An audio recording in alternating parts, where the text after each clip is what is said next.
আর্জেন্টিনাকে 1-0 গোলে হারালো স্পেন। দ্বিতীয়বার বিশ্বকাপ জয় হলো না মেসি।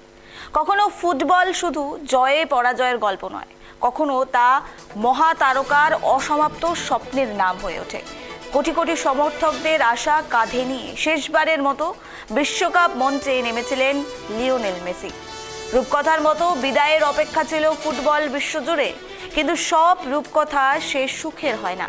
শেষ বাজি বা এই নতুন করে যে খেলা শুরু হয়েছিল, সেখানে কিন্তু শেষ বাঁশি বাজার সঙ্গে সঙ্গেই ট্রফি নয়, মেসির সঙ্গী হলো চোখের জল। এক কিংবদন্তি বিদায়ে যার ভার অনুভব করলো গোটা স্টেডিয়াম। আন্তর্জাতিক বিশ্বকাপ জিতিয়ে শেষ করতে পারলেন না লিওনেল মেসি। 4 বছর আগে বিশ্বকাপ জিতে কেঁদেছিলেন, আর এবার ফাইনালে উঠে অনেকক্ষণ চেষ্টা করেছিল নিজের আবেগ ধরে রাখতে, কিন্তু শেষ পর্যন্ত পারলেন না। কেঁদে ফেললেন মেসি। শেষটা হলো কান্না দিয়েই, যেখানে গোটা বিশ্ব মেসির ওপর বা মেসির দিকে তাকিয়েছিল। দ্বিতীয়বার বিশ্বকাপ জয় এবং সেখান থেকেই আন্তর্জাতিক খেলা থেকে বিদায় নেওয়ার কথা ছিল মেসির, কিন্তু শেষটা সবসময় যে সুখের হয় তা কিন্তু নয়। যদিও এ খেলায় আর্জেন্টিনার পরাজয় হয়েছে, কিন্তু গোটা স্টেডিয়াম জুড়ে শুধুই মেসির নাম, মেসির ডাক, মেসির স্লোগান। বিশ্বকাপ মঞ্চে চোখের জলে শেষ হলো মেসির অধ্যায়। আর এ নিয়ে কথা বলবো, আমাদের সঙ্গে টেলিফোন লাইনে রয়েছে প্রতিনিধি রিমিক। জানতে চাইবো, হারলেও মাঠে মেসির নামে জয়ধ্বনি। কিভাবে দেখছো গতকালের ম্যাচ বা আজকের এই ম্যাচ?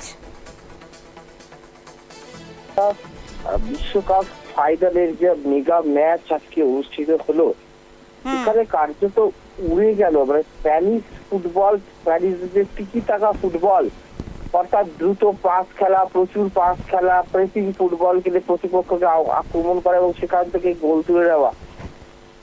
স্প্যানিশ কোচ পুয়েন্টের এই স্ট্র্যাটেজিতে কার্যত উড়ে গেল আর্জেন্টিনা, এবং যা হলো যে ম্যাচের শুরু থেকে একের পর এক আক্রমণ হানলেন ইয়ামেল, রদ্রি, পোরো থেকে শুরু করে ওয়ারবাজাল, তার একের পর এক আক্রমণ এবং ভাগ্য সুপ্রসন্ন না থাকায় স্পেন নির্ধারিত 90 মিনিটে গোল করতে পারলো না, ম্যাচ গড়ালো এক্সট্রা টাইমে। যে কথা তুমি বলছিলে যে মেসি, দেখো মেসি হচ্ছে সর্বকালের অন্যতম সেরা ফুটবলার, তাতে কোনো সন্দেহ নেই। এবারের বিশ্বকাপে প্রায় একা কাঁধে 13টা অ্যাসিস্ট করে 8টা গোল করে তিনি দলকে ফাইনালে পৌঁছে দিয়েছেন, এবং সবাই মনে করেছিল যে মেসি হয়তো দ্বিতীয়বার ওয়ার্ল্ড কাপ তার হাতে উঠবে এবং তারপরে তিনি তার একটা রাজকীয় বা মহাকাব্যিক তার বিদায় হবে। কিন্তু সব সময় সব ইচ্ছা হয়তো ফুটবল ঈশ্বর সবার পূরণ করেন না। সেই কারণে শেষ 2 ম্যাচে মেসি যেমন গোল পেলেন না, তেমনি ফাইনালে উঠেও জঘন্য ফুটবল খেলে বিদায় দিতে হলো। এবং মেসির এই যে কৃতিত্ব, সেই কৃতিত্বের জন্যই আজকে গোটা মাঠ আমরা দেখেছি যে আর্জেন্টিনা হারার পর, বিদায় দেওয়ার পরও মেসির নামে স্লোগান দিচ্ছে। এবং যেটা সব থেকে বড় কথা, যে মেসি যদি কোনো আটকে যায় তাহলে আর গোটা আর্জেন্টিনা দলের কি অবস্থা হয়, সেটা কিন্তু আরো একবার স্পেন গোটা বিশ্বের সামনে সেই আর্জেন্টিনার মুখোশটা খুলে দিয়েছে।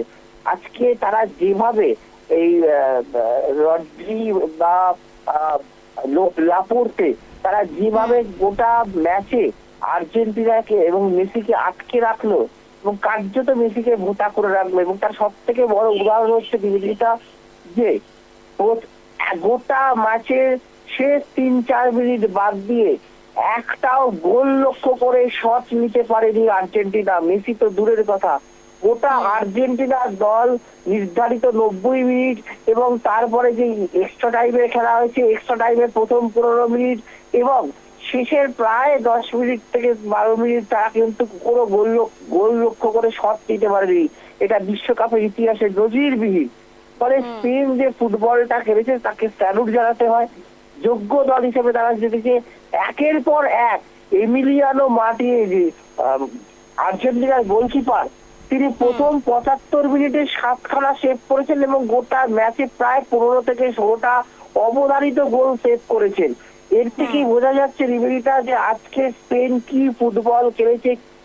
ইয়ামেলের গতি, এবং স্কিল, কুকুরেলার গতি, স্কিল, ওভারল্যাপ সব মিলিয়ে দুদিক থেকে এই দুজনের আক্রমণ এবং গোটা মাঝ মাঠের নিয়ন্ত্রণ কিন্তু ছিল হচ্ছে প্রথম থেকে স্পেনের দিকে। এটাও মাথায় রাখতে হবে যে স্পেনের ডিফেন্স এবারে বিশ্বকাপের অন্যতম সেরা ডিফেন্স, কেননা স্পেন এবারে বিশ্বকাপে মাত্র একটা গোল হজম করেছে এবং সেটা বেলজিয়ামের বিরুদ্ধে। এছাড়া এবারের বিশ্বকাপে কোনো দল স্পেনকে গোল দিতে পারেনি এবং স্পেনের রক্ষণ এতটাই জমজমাট, তার উপর মেসিকে আটকে দেওয়া রীতিমতো পেড্রো এবং লাপোর্তেরা মেসিকে মার্কিং করে রাখলে মেসির আটকে যাওয়ার ফলে আর্জেন্টিনা গোলের দরজাই খুলতে পারলো না। উল্টে 93 মিনিটে মানে একদম নির্ধারিত সময় শেষ মিনিটে এনজো ফার্নান্ডেজ তিনি দ্বিতীয়বার ফাউল করেন কুবেরাসকে স্পেনের ডিফেন্ডার এবং তার জন্য তাকে দ্বিতীয় হলুদ কার্ড দেখান রেফারি এবং তার লাল কার্ড দেখেন। ফলে এক্সট্রা টাইম যে খেলা হয়েছে আধা ঘন্টা, সেই আধা ঘন্টা পুরো 10 জনে খেলতে হয়েছে আর্জেন্টিনাকে। এবং আজকে স্কালোনি আমরা দেখলাম যে আর্জেন্টাইন কোচ স্কালোনি যখন গোল আসছে না তখন তিনি একাধিক দলে পরিবর্তন করেছেন, কিন্তু সেই পরিবর্তনগুলো করেও কিন্তু কোনো লাভ হয়নি। জানতে চাইবো, খেলা শুরুর আগে ইতিমধ্যেই কিন্তু বিশেষজ্ঞরা, ফুটবল প্রেমীরা তারা কিন্তু ধারণা করছিল যে আর্জেন্টিনার কাছে অ্যাডভান্টেজ আছে। একেই তো মেসি রয়েছেন সেখানে এবং দীর্ঘদিন মেসি বার্সেলোনায় তিনি খেলেছেন। স্পেনের যত সদস্যরা রয়েছে, খেলোয়াড়রা রয়েছে, তাদের ব্যাপারে দক্ষতা রয়েছে, তাদের ব্যাপারে কিভাবে খেলে সেই প্যাটার্ন জানা রয়েছে। সেক্ষেত্রে এই অ্যাডভান্টেজ কি করে ডিসঅ্যাডভান্টেজে পরিণত হলো রিমিক? একদমই দেখো নিবেদিতা, মেসি দীর্ঘদিন এই স্প্যানিশ ফুটবলের সঙ্গে যুক্ত এবং দীর্ঘদিন তিনি বার্সেলোনায় খেলার সময় স্প্যানিশ ফুটবলের যে ঘরানা, টিকি টাকা ফুটবল, দ্রুত ছোট ছোট পাস খেলা, প্রচুর পাস খেলা হলে আক্রমণ করা, একটা সুন্দরভাবে একদম জ্যামিতিক ছকে একটা আক্রমণটা করছে এবং সেইটা থেকে বেশি অভ্যস্ত হলে ওটাও মাথায় রাখতে হবে তোমাকে নিবেদিতা যে গত বছর যে হলো মেসি কিন্তু আর স্প্যানিশ ফুটবলে খেলেন না, তিনি মার্কিন ফুটবলে খেলেন, মার্কিন দিকে খেলেন।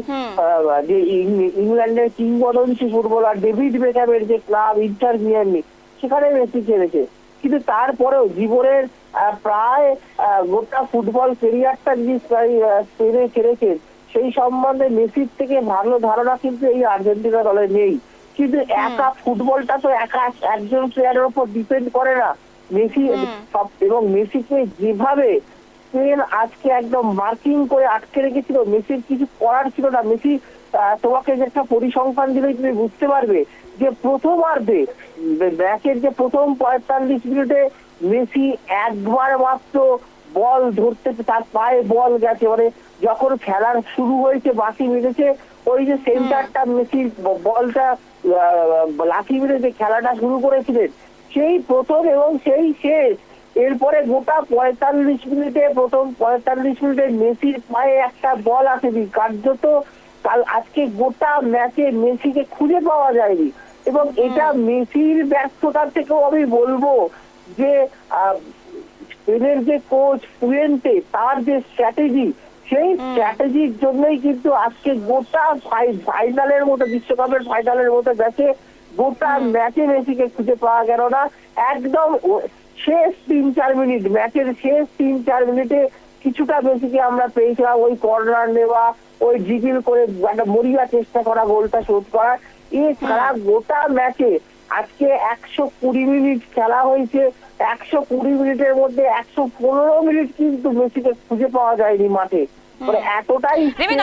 জানতে চাইবো, আমরা জানি যে হোম গ্রাউন্ডে খেলা হলে কোথাও না কোথাও চারিদিকের একটি অ্যাডভান্টেজ থাকে। আমেরিকায় খেলা হচ্ছে এবং আর্জেন্টিনা একটি আমেরিকান কান্ট্রির মধ্যে পড়ছে এবং ইউরোপিয়ান কান্ট্রির মধ্যে স্পেন পড়ছে, সেক্ষেত্রে হোম গ্রাউন্ডের কি কোনো রকম অ্যাডভান্টেজ খেলার মধ্যে দেখা গেছে? দেখো নিবেদিতা, প্রথম কথা হচ্ছে এই আমেরিকাতে যে আমেরিকান ফুটবল লিগেই কিন্তু মেসি খেলছেন সেই 2 বছর ধরে ইন্টার মিয়ামি। মেসি এখানকার সমস্ত ঘাস, সমস্ত আবহাওয়া সম্বন্ধে লোকদর্পণে, কিন্তু যতই কোনো হোম গ্রাউন্ড ফেসিলিটি কোনো পক্ষই পায়নি, কেননা আর্জেন্টিনা যতই লাতিন আমেরিকার দল হোক, এই ম্যাচে স্পেন যে ফুটবল খেলেছে তাতে কোনো দিক দিয়ে কোনো রকম অ্যাডভান্টেজ কিন্তু আর্জেন্টিনা পায়নি এবং স্পেন যে খেলাটা খেলেছে একদম ছকে বাঁধা খেলা, পাসিং ফুটবল, এবং তাদের এই অসাধারণ ফুটবলের জন্যই তারা যোগ্য দল হিসাবে তারা কিন্তু আজকে দ্বিতীয়বারের জন্য 2010 সালের পর 2016 সালে 16 বছর পর আবার তারা বিশ্ব চ্যাম্পিয়ন হয়েছে। সেবারেও কিন্তু নেদারল্যান্ডসের বিরুদ্ধে 2010 সালে ওয়ার্ল্ড কাপের ফাইনালে নেদারল্যান্ডসের বিরুদ্ধে আমরা দেখেছিলাম সাউথ আফ্রিকার মাটিতে যে 116 মিনিটের মাথায় এই সেই অতিরিক্ত সময়ে খেলা ঘুরিয়েছিল এবং অতিরিক্ত সময় দ্বিতীয়ার্ধে আন্দ্রে ইনিয়েস্তা গোল করে স্পেনকে প্রথমবার বিশ্ব চ্যাম্পিয়ন করেছিলেন। এবারেও ঠিকই একই রকম চিত্রনাট্যের পুনরাবৃত্তি হলো যে আর্জেন্টিনার বিরুদ্ধে প্রথম 90 মিনিটে কোনো গোল করতে পারলো না স্পেন। এক্সট্রা টাইমের খেলা হলো এবং এক্সট্রা টাইমের সেকেন্ড হাফেই 106 মিনিটে গোল করলেন ফেরান তোরেস, এবং ফেরান তোরেস কিন্তু আজকের ম্যাচের নায়ক এবং তার গোলেই দ্বিতীয়বার স্পেন চ্যাম্পিয়ন হলো এবং স্পেন প্রমাণ করলো যে তারা ফাইনালে উঠলে কোনোদিন তারা হারে না। ফুটবল বিশ্বকাপের 22 বছরে হয়ে গেল 22টা ফুটবল বিশ্বকাপ, দুবার মাত্র স্পেন ফাইনালে উঠেছে এবং দুবারই তারা চ্যাম্পিয়ন হয়েছে এবং তারা যোগ্য দল হিসাবে চ্যাম্পিয়ন হয়েছে নিবেদিতা, তাতে কিন্তু কোনো সন্দেহ নেই। ফলে এখানে হোম অ্যাডভান্টেজ থেকে শুরু করে কোনো অ্যাডভান্টেজ কোনো ডিসঅ্যাডভান্টেজ কিছুই খাটেনি স্পেন, সমস্ত কিছুকে আজকে ওলট পালট করে দিয়েছে। স্পেন যে ফুটবলটা খেলেছে সেই ফুটবলকে গোটা বিশ্ব কুর্নিশ জানাচ্ছে এবং গোটা টুর্নামেন্টে আর্জেন্টিনা যে ফুটবল খেলেছে এবং আজকে ফাইনালে সব থেকে জঘন্য ফুটবল খেলেছে আর্জেন্টিনা, কার্যত অসহায় আত্মসমর্পণ করেছে এবং আর্জেন্টিনার আজকে যে ফুটবলটা খেলেছে সেটা দেখে কিন্তু প্রশ্ন উঠছে যে এই দলটা কি করে ফাইনালে উঠলো, যারা ফাইনালে এই রকম জঘন্য ফুটবল খেললো, গোটা ম্যাচে একটা গোল লক্ষ্য করে শট নিতে বেশ পারলো বেশ না। ধন্যবাদ রিমিক। অর্থাৎ খেলা থেকে আর্জেন্টিনা যেভাবে পারফরমেন্স দেখা গেছে সেই পারফরমেন্স থেকে তারা শিখবেন এবং স্পেন যেভাবে ফুর্তি দেখিয়েছে তাকে পুরো কুর্নিশ জানাচ্ছে গোটা বিশ্ব জুড়ে। আর সেখানেই বিশ্বকাপ মঞ্চে চোখের জলে হলো শেষ অধ্যায় মেসির। হারলেও মাঠে মেসির নামে জয়গান ছিল, তবে শেষটা যেন সব শেষ ভালো হয় না, মেসির ক্ষেত্রেও ঠিক একইভাবে প্রযোজ্য হলো। আর্জেন্টিনাকে 1-0 গোলে হারালো স্পেন।